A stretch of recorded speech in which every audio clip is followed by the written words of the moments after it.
여러분을 사랑합니다. 많이 사랑합니다.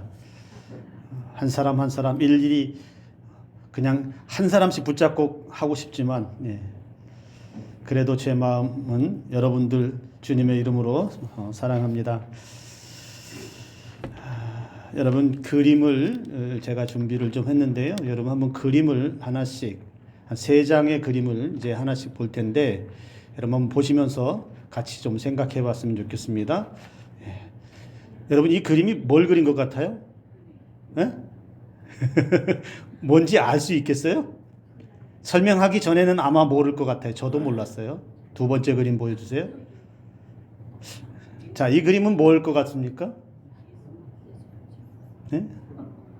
사람은 사람 같은데, 누가 저 그림 보고 목사님 닮았어요 그러면 곤란합니다. 자, 3번째 그림. 꼭 장난치는 것처럼 그림을 그린 것 같기도 한데, 위대한 작품입니다. 누구를 그린 것 같습니까? 지금까지 1번, 2번, 3번의 그림은, 지금 이 그림 그냥 일단 놔두시고요. 3장의 그림은 여러분, 우리 남원의 김병종 미술관 있죠? 안 가보셨나 봐요. 김병종 미술관에서 전시되었던 저 작품의 이름이 뭔지 아세요? 바보 예수입니다. 여러분이 보신 3개의 그림의 이름이 바보 예수님이에요. 김병종 화가가 그려서 전시했던, 몇 년 전에 아마 2022년, 2023년 어간에 아마 전시가 됐던 걸로 되어지는데, 지금도 있는지는 모르겠어요.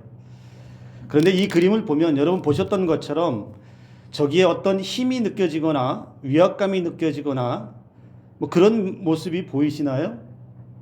전혀 그런 게 보이지 않아요. 그러면 저 그림 중에서 화려하고 아름답고 어떤 대단히 정말 자랑할 만한 그런 풍채가 느껴지는 그런 그림인가요?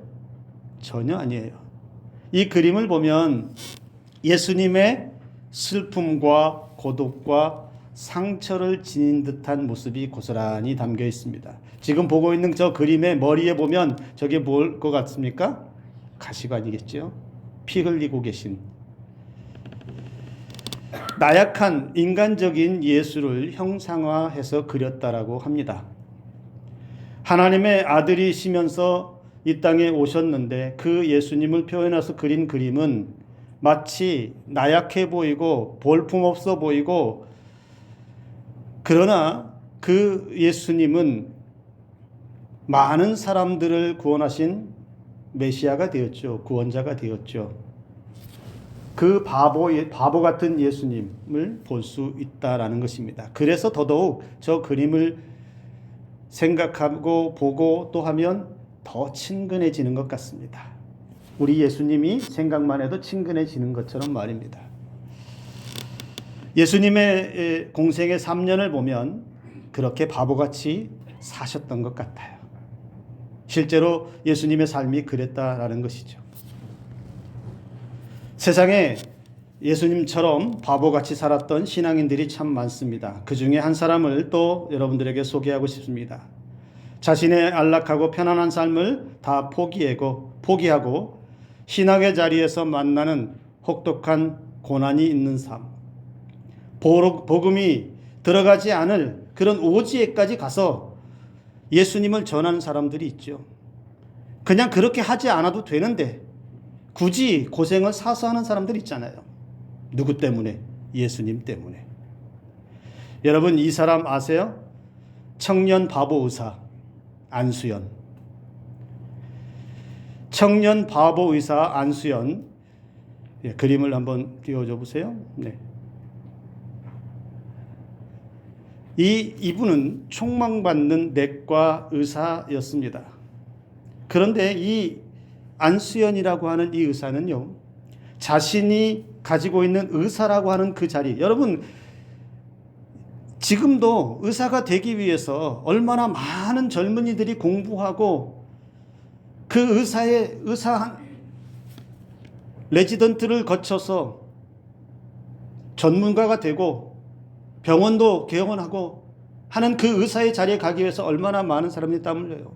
근데 이 사람은 자기 의사라는 그 자리에 안주하거나 그 의사라는 명예나 권위를 전혀 찾지 않았다는 겁니다. 대신에 환자들의 발을 씻기고 그들의 영혼을 기도하는 낮은 자의 삶의 길을 선택합니다. 자신의 월급을 쪼개어서 형편이 어려운 환자들을 돕고요. 몰래 병원비를 내주기도 하고요. 환자들을 찾아가서 찬양과 또 복음을 전하기도 합니다. 충분히 부와 명예를 누릴 수 있고 추구할 수 있습니다. 젊은 나이이기 때문에 그렇게 할 수 있죠. 그리고 존경받을 만한 그런 위치도 갈 수 있는 총망한 의사였습니다. 그런데 자신의 안락한 삶은 버리고 다른 사람을 위해서 살았습니다. 병원 인턴과 레지던트 시절에 의사들이 기피하는 환자들을 일부러 찾았습니다. 잠을 아껴가면서 환자 곁을 지켰고, 그렇게 연약한 자들, 아무도 돌보지 않으려고 하는 사람들까지도 찾아다니면서 보살펴주고 도와주고 복음을 전하는 일을 마다하지 않았습니다. 그런데 군의관으로 근무하던 중에 유행성 출혈열에 감염된 다른 사병을 돌보다가 감염됐어요. 그래서 감염돼서 33세라고 하는 나이에 세상을 떠납니다. 이런 걸 보면 참 아쉬움이 말을 할 수가 없어요. 이런 분들은 좀 오래 계셔야 되는데, 세상에 귀감이 되는 이런 헌신적인 그리스도인 신앙인들이 좀 오래 있어서 사람들이 좀 많이 좀 봤으면 좋겠는데, 젊은 33살의 나이, 예수님과 똑같은 나이에 세상을 떠납니다. 그가 세상을 떠나고 남긴 흔적들이 놀라웠습니다.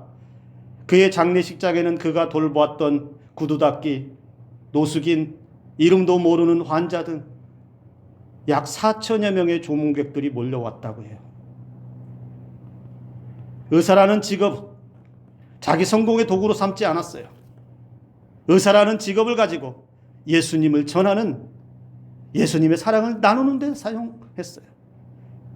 그것도 부족해서 자신이 죽어가고 있는데도 오히려 다른 사람들을 걱정하는 삶을 살았던 것이 바로 청년 바보의사 안수현이라는 사람이었다는 것이죠. 사람들은 말할지 모르겠어요. 그렇게 말할 수도 있어요. 왜 그렇게 살아? 왜 그렇게 살아? 편하게 살 수 있고 그 고생 안 해도 되고 얼마든지 자기 삶을 살면서도 챙길 것 챙기면서도 충분히 그렇게 살 수 있는데 왜 그렇게 살아라고 말할 사람이 있을지 모르겠어요. 그런데 여러분, 그 바보 같은 안수현 씨와 같은 사람에게서 뭐가 보이나요? 저는 예수님이 보여요. 그분에게서 예수님을 찾을 수 있다는 것이죠. 여기 또 하나의 바보 같은 신앙인이 있습니다. 사도 바울입니다. 세상에 이런 바보 같은 신앙이 예수님 이후에는 찾아보기가 어려울 정도로 사도 바울도 바보 같은 삶을 살았습니다. 여러분, 오늘 말씀의 9절에서부터 13절까지는 그의 삶을, 그리고 사도들의 삶이 어떠했는지를 분명하게 기록을 하고 있어요. 말씀 가운데 구체적으로 살펴보면 여러분 9절의 말씀에 내 생각에는 하나님께서 우리 사도들을 마치 사형 선고를 받은 것처럼 맨 꼴찌 끄트머리에 내놓은 것 같습니다. 사도 바울이 이 9절에서 말하고 있는 게 뭐예요? 복음을 전하며 당하는 어려움을 어떻게 비유를 했냐면, 순교자, 특별히 경기장에, 원형 경기장에 끌려나가서 죽임을 당하는 순교자처럼 비유하고 있는데, 원형 극장에, 그 경기장에 끌려나온 순교자들은 어떻게 죽음을 당합니까? 그 경기장 주변에 둘러앉은 수많은 군중들이 구경합니다. 낄낄거리고 웃습니다. 사나운 맹수를 풀어서 그 맹수의 밥이 되고 있는데 그걸 사람들이 구경하고 있어요. 사나운 맹수들에게 물려 죽거나 아니면 칼에 죽는, 그래서 인생의 끝자락에 내버린 것처럼 자신을 표현하고 있어요. 사도 바울뿐만 아니라 다른 복음을 전하는 사도들이 그랬다는 거예요. 실제로 네로 황제 때에 많은 관중들 앞에서, 많은 사람들 앞에서 그리스도인들을 맹수의 먹이로 내세워서 구경거리를 삼았던 적이 있습니다. 사형 선고를 받은 사람처럼 맨 끄트머리에 내놓았다. 그래서 가장 낮고 비천한 자리로 내리셨다라고 이야기하고 있습니다. 사도로 복음을 위해 헌신하는 사람들인데 사람들의 구경거리가 되게 했고, 언제 처참하게 죽을지 모르는 상황 속에 떨어지게 했고, 세상에서 보기에는 정말 볼품없는 그런 인생으로 떨어지게 하셨다라고 고백하고 있다는 거예요. 복음을 전하는 사람들이. 10절에서 계속됩니다. 우리는 그리스도 때문에 어리석으나 여러분은 그리스도 안에서 지혜롭습니다. 우리는 약하지만 여러분은 강합니다. 여러분은 영예를 누리겠지만 우리는 멸시를 받습니다. 고린도 교회 성도들은 그들이 자랑했던 것은 인간적 지식과 지혜였습니다. 인간의 총명함을 자랑했습니다. 복음을 전해준 바울과 사도들은 그러면 어떤 대접을 받았습니까? 예수님으로 인해서 세상에서 약한 존재가 되었고 어리석은 사람 취급받았다는 거예요. 복음을 전하는 바울과 사도들은 세상에서 웃음거리밖에 되지 않았다는 거예요. 그런데 복음을 들은 사람들, 고린도 교회 성도들처럼 복음을 듣고 받아들이고 예수 그리스도를 믿은 사람들은 지혜롭게 되었고 강한 사람처럼 되었고 영예를 누리는 사람처럼 되었다라는 것입니다. 여러분, 이 내용을 보면 좀 불공평하지 않나요? 복음을 전해준 사람이 잘 돼야 한다라는 생각 들지 않으세요?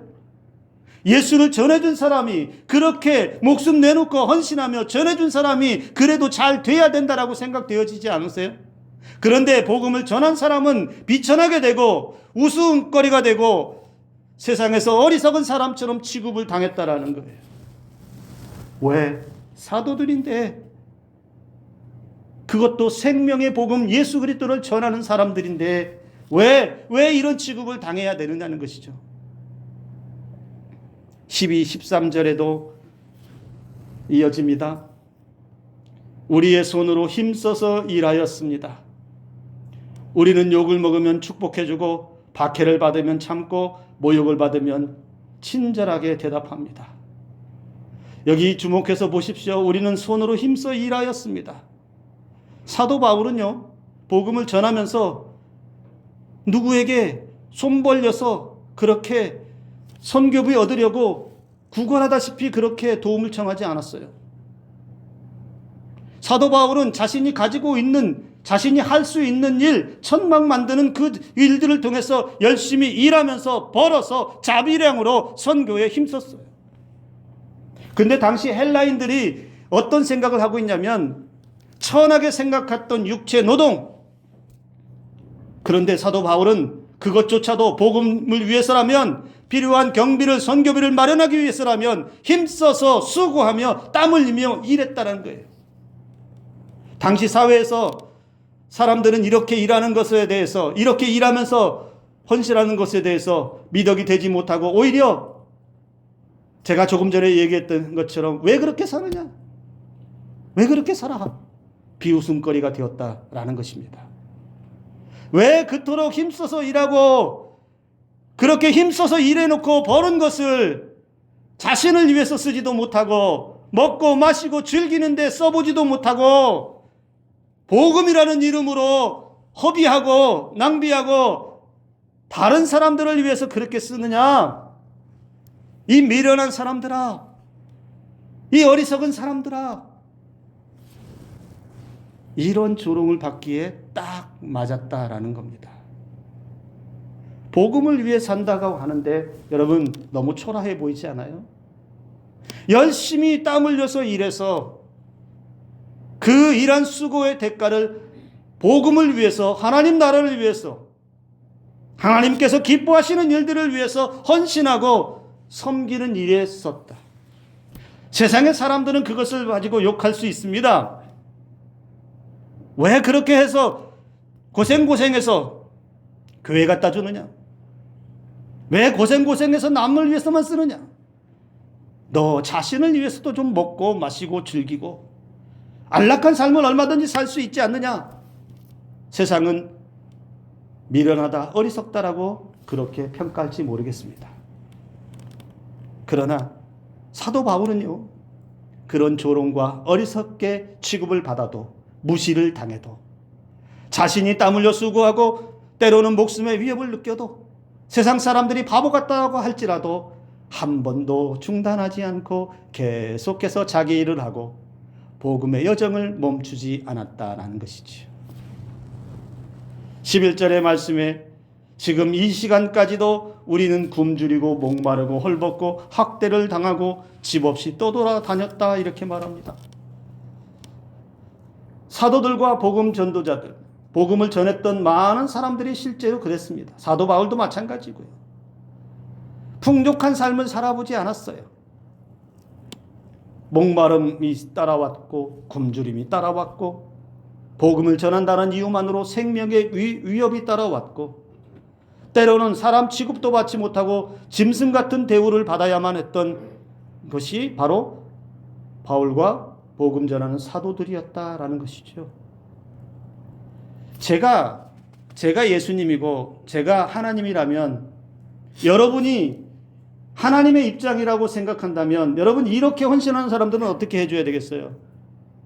열심히 하라고, 잘 먹여주고 잘 입혀주고 좀 세상 사람들이 무시하지 않도록 그렇게 좀 만들어 주려고 하지 않겠어요? 그런데 전혀 그런 것에 연연하지 않았다는 거예요. 여러분, 사도 바울이나 사도들이 자기 부와 자기의 안락한 삶을 위해서 구한 적 있나요? 부자가 되게 해달라고, 영광을 얻게 해달라고, 권력을 얻게 해달라고 사도들이 그렇게 구하면서 세상 사람들에게 권력자의 모습으로 비춰지기 위해서, 힘있고 능력 있는 성공한 사람으로 비춰지기 위해서 그렇게 애쓴 흔적이 보이나요? 전혀 보이지 않는다는 거예요. 세상은 그걸 추구하는데, 세상은 부를 추구하고, 세상은 영광을 추구하고, 세상은 성공을 위해서 달려가고, 세상은 복받는 것이 성공한 것이라고, 잘 되는 것이 출세한 것이라고 그렇게 가르쳐주고 있는데, 사도 바울과 사도들은 전혀 그렇지 않았다는 거예요. 그냥 배고픔이 일상입니다. 헐벗고 굶주리고 학대당하고 고난당하고 박해당하는 것이 그냥 일상이에요. 하나님을 위해, 복음 전도를 위해 헌신하면 삶이 더 좋아지고 영광받고 존경받고 노후 보장까지 잘 된다라고 하면 얼마나 좋겠습니까? 근데 그런 것에 연연하지 않았다. 우리도 흔히 생각하죠. 저만 그렇게 생각하는지는 모르겠습니다. 그런데 많은 분들이 이런 생각을 아직도 가지고 있을 때가 있습니다. 헌금 많이 하면 복받고, 예배 안 빠지고 기도 많이 해야 복받고, 헌신하고 섬기고 그렇게 열심히 헌신하고 섬기면 하나님은 공짜가 없어서 30배, 60배, 100배의 열매로 채워 주실 줄을 믿습니다. 그렇다고 여러분 적당히 하라는 말은 아니에요. 여러분들이 해야 할 신앙에 응원은 하셔야 되겠지요. 열심을 내야 되겠지요. 그러나 목적이 무언가 얻어지고, 무언가 잘 되어지고, 무언가 높아지고, 무언가 세상에서 자랑거리가 될 만한 것이 목적이 된다라면 그 신앙은 변질된 것이라는 거예요. 삶이 권고하고 고난이 계속되고 매일 삶이 고단하다면 여러분 무슨 생각하실래요? 내가 신앙생활 잘 못해서, 하나님 말씀대로 안 살아서, 죄를 지어서 이런 고난이 오고 어려움이 온다면 그러려니 할 수도 있지만, 신앙생활 열심히 잘하는데, 기도도 열심히 잘하고 있고, 신앙에서만큼은 부끄럽지 않게 잘하고 있는데 삶이 곤고해지고 고난이 계속되고 어려움이 계속 찾아올 때, 그럴 때 우리는 뭐라고 말할 수 있겠어요? 사도 바울과 사도들은 그러면 뭐라고 말했겠습니까? 여러분, 바울은 복음을 위해서 고난당하고 초라해진, 그리고 철저하게 낮아진 삶을 자랑하고 있습니다. 세상에 주목받을 인간적인 영광을 구하지도 않습니다. 오직 예수 그리스도를 위해서 그냥 세상에서 바보가 되기를 작정한 사람입니다. 사람들이 뭐라고 하든지, 사람들이 뭐라고 조롱하든지, 사람들이 뭐라고 나를 비웃든지 그거와 상관없이 나는 예수 그리스도를 전하는데 바보가 되어도 좋다라고 바울은 생각했다는 거죠. 바울도 자신이 가진 스펙으로도 충분히 세상의 영광 얻을 수 있습니다. 편안한 삶을 살아갈 수 있고 존경을 받을 수 있는 그런 스펙을 가지고 있었던 사람입니다. 그럼에도 불구하고 사도 바울은 그 복음의 여정 동안에 마치 고난을 훈장처럼 생각하며 그렇게 살았다라는 것이죠. 사랑하는 성도 여러분, 오늘 우리는 바보 같지만 우리 신앙과 삶에서도 예수 신앙으로 당당하게 살 수 있기를 주님의 이름으로 축복합니다. 부끄럽지 않은, 누가 뭐라도 나는 세상에서 바보가 되어도 나는 예수님으로부터 인정받는 참 하나님의 사람, 참 하나님의 백성, 나는 이 땅에 매이지 아니하고 하늘에 매여 있는, 하늘 영광을 바라보며 살아가는, 이 땅에서 풍족함과 이 땅에서 만락한 삶이 아니어도 나를 위해 예비하신 하나님의 나라를 바라보며 최후 승리를 얻는 그 날을 바라보며 살아가는 저와 여러분들의 삶과 신앙이 되기를 주님의 이름으로 축복합니다. 제가 늘 강조하는 말이 있지요. 그리스도인의 삶은 결코 초라하지도 하찮은 삶도 우스운 것도 없습니다. 우리 신앙의 삶은 주님께서 존귀하게 여기시고 높여주시는 은혜로 살아갑니다. 신앙을 가지고 살아가는 사람들이 가난하다고 해서 실패한 인생이 아니고 초라한 인생이 아닙니다. 권력이 없다라고 세상적으로 볼품 없다고 해서 그 인생이 낙오자의 인생이 아닙니다. 세상에서 화려하고 인기 얻는 그런 빛나는 삶이 아니어도 저와 여러분들의 삶은 우리 주님께서 빛나게 하여 주신다라고 믿고 나아가시기를 바랍니다. 그럼에도 불구하고 여러분 살다 보면 약해지기 쉽잖아요.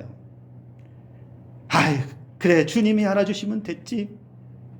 예배 자리에 나왔을 때에는 그런 생각합니다. 주님이 알아주시면 됐지. 주님이 내 헌신을 알아주면 됐지. 사람들이 나를 향해서 수군거리고 나의 행위에 대해서 비웃을지라도, 나를 바보 같다 할지라도 우리 주님이 나를 인정해 주시면 됐지라고 생각했다가도 막상 세상에 나가서 각자의 삶을 살다 보면 약해지기가 쉽습니다. 그리스도인으로 살면서 어려운 일 당하면 고난을 부끄러워하기도 하고, 살다 보면 삶이 너무 팍팍해서 예수 그리스도만으로 살기는 부족하다, 신앙만 가지고는 뭔가 부족하다라고 생각되어질 때가 있습니다. 때로는 그렇게 생각할 때도 있어요. 예수님 잘 믿고 나도 좀 세상에서 좀 폼나게 한번 살아보자. 내가 예수를 잘 믿어서 이렇게 멋있는 인생이 되었다. 부자도 되었고 권력도 얻었고 영광도 얻었고 인기도 얻었다. 한번 세상에서 나도 예수님 덕분에 폼나게 한번 살아보고 싶다라고 하는 욕망이 들어올 때도 있습니다. 그러다 보면 자주 흔들리죠. 돈에 흔들리고 사람에 흔들리고 내게 펼쳐진 상황에 흔들릴 때가 있습니다. 어찌할꼬? 바울을 비롯한 당시에 복음을 전했던 사도들은 그들이 순교하는 그날까지 고생은 말로 다 표현할 수 없었습니다. 그럼에도 그런 고난에 대해서 부끄러워하지도 않았고 도망치지도 않았고 기죽지도 않았습니다. 오히려 복음을 위해서 살아가는 자신의 삶에 당당했습니다. 우리는 오늘 우리 자신의 신앙과 삶 앞에서 당당합니까? 여러분 지금 살고 있는 삶의 앞에서 당당하시냐고요? 누가 뭐라고 하든지, 누가 나에 대해서 뭐라고 하든지 그거 일단 신경 쓰지 마시고 내가 지금까지 살아온 것이 하나님 앞에 당당함으로 설 수 있겠느냐라는 거예요. 내가 너무 부족해서, 내가 너무 연약해서, 내가 너무 볼품없어서 세상에 나가면 기죽어서 쪼그라들고, 사람들이 뭐라고 나에 대해서 이야기하면 그것 때문에 기죽고 상처받아서 그것 때문에 주님의 일을 더 하기가 어렵고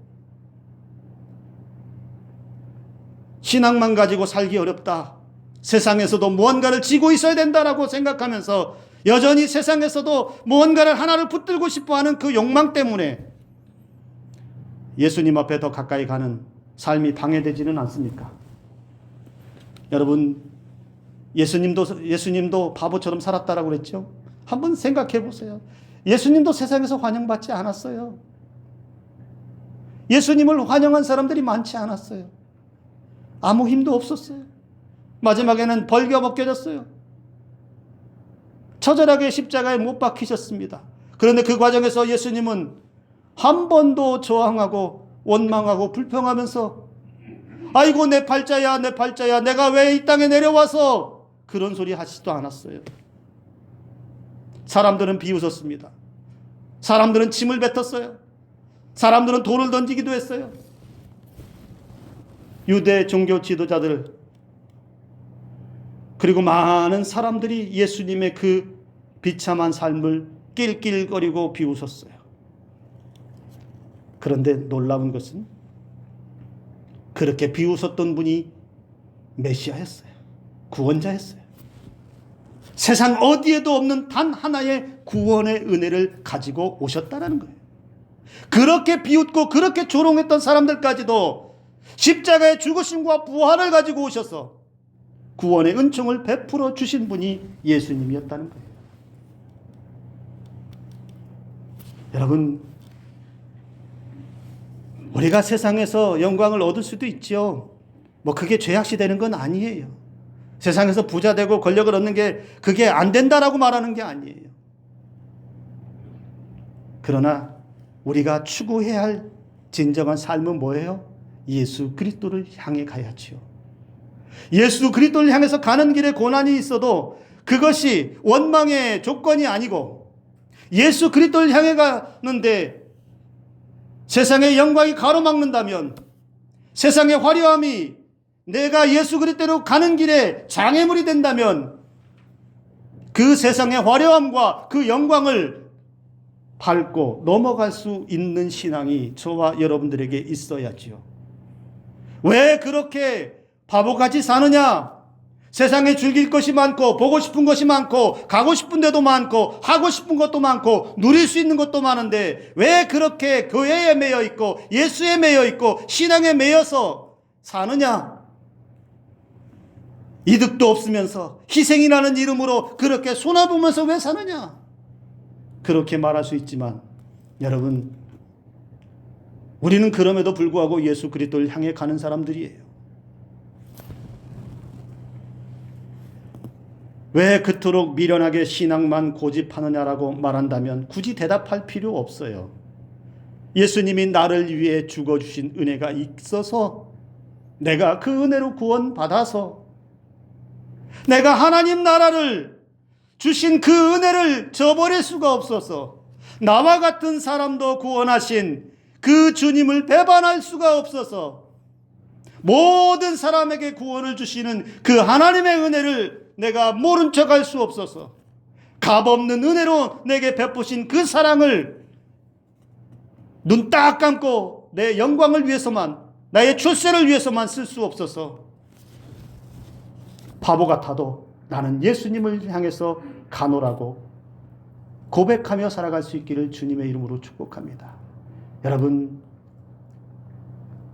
예수님이 받을 만한 그 영광보다 더 큰 영광 기대하지 마세요. 예수님 때문에 받는 어려움과 고난이라면 오히려 바울과 같이 그 고난과 어려움이 내 신앙의 훈장처럼 여길 수 있는 은혜가 있기를 주님의 이름으로 축복합니다. 그렇게 위대한 바보 신앙인들은요, 앞서 말한 안수연 씨도 그랬고 바울도 그랬고 고난을 부끄러워하지 않았습니다. 세상에서 작아지는 것에 대해서도 기죽지 않았어요. 세상에서 얻어지는 잠시 쾌락과 영광과 부와 화려한 인생에 취하지도 않았습니다. 영원한 하나님 나라의 은혜, 영원한 영광을 바라보며 자신에게 주어진 하루하루, 바로 오늘이라고 하는 하루하루를 열심히 살았습니다. 누구를 위해서요? 예수님을 위해서. 그런데 그렇게 살았더니 예수님이 그의 인생을 빛나게 하셨다라는 것이죠. 오늘 저와 여러분들의 인생이, 남아있는 인생이 예수님만 따라갔던 바울처럼 살아갈 수 있기를 주님의 이름으로 축복합니다. 그런데 믿음은 여러분 말로 끝나지 않습니다. 제가 언젠가 수요 예배 때 한번 말씀을 드린 적이 있는데, 세상에서요 가장 쉽게 사는 방법이 하나가 있어요. 세상에서 가장 쉽게 사는 방법은 말로만 하는 거예요. 행동은 움직이지 않고 말로만 다 하는 거예요. 말로만. 사랑도 말로만, 헌신도 말로만, 신앙도 말로만. 그렇게 말로만 살다가 말로만 신앙생활하다가 시끄러워진 교회가 어디예요? 고린도 교회예요. 그들은 풍족한 부와 그들에게 주어진 삶의 조건들을 가지고 살면서도 그것이 하나님의 은혜라고 하는 것을 망각해버리고 자신들의 자랑거리를 가지고 떠들기 시작했고, 사람에게 줄을 대면서 사람에게 파당을 나누면서 말로만 떠들면서 교회가 시끄러워지고 파당이 생기고 갈등이 생기고 분열이 생겨서 교회 공동체와 성도들의 신앙을 뿌리채 흔들었다라는 겁니다. 그러니 말로만 이루어지는 삶, 말로만 이루어지는 교회 공동체에는 어떠한 신앙의 능력도 없고 그리스도인의 품격도 없고 세상에 아무런 영향력이 없이 그저 세상이 이러면 이러는 대로 저러면 저러는 대로 끌려다니고 세상에 말썽 많은, 부끄러움 많은 교회와 성도가 되기에 딱 좋다는 거예요. 왜 사람들이 비판합니까? 말로만 하지 말고 좀 그렇게 좀 살아보라는 거 아니겠어요?